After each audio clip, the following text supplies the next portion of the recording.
উলামা কেরামরা বলেন দাড়ি এক মুষ্টির নিচে কাটাও হারাম, ছাটাও হারাম। কারা বলেন? আমি বলি নাই, উলামা কেরামরা বলছেন দাড়ি এক মুষ্টির নিচে কাটাও হারাম, ছাটাও হারাম, কবিরা গুনাহ। এক মুষ্টির নিচে দাড়ি কাটা, চেঁচে ফেলানো, ছাটা কি গুনাহ? কবিরা গুনাহ। আর উলামা কেরামরা ফতোয়া দেয় প্রকাশ্যে যে কবিরা গুনাহ করে সে ব্যক্তি ফাসিক। কথা হয় না? প্রকাশ্যে কবিরা গুনাহ করলে সে ব্যক্তি কি হয়ে যায়? ফাসিক হয়ে যায়। আচ্ছা, ফাসিক ব্যক্তি আর কোন ইসলামী দলের লিডার হইতে পারে? জোরে বলেন পারে?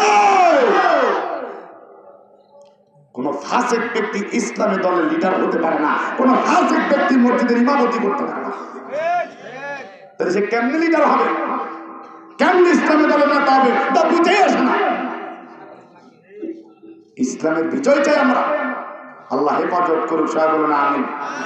রাগ করলেন? রাগ করলেন? রাগ করলেন?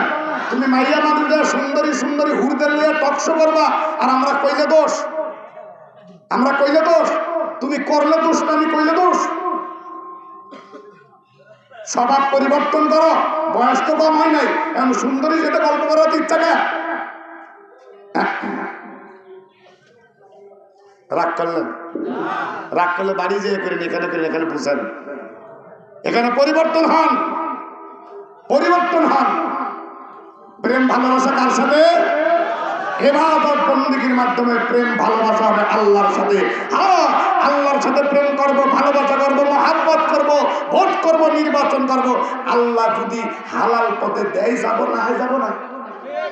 কথা বলেন না? আমার যাওয়াই লাগবে কোনো বিধান আছে নাকি? যাওয়ার জন্য চেষ্টা করার বিধান আছে, সঠিক পথে। আল্লাহ হেফাজত করুন।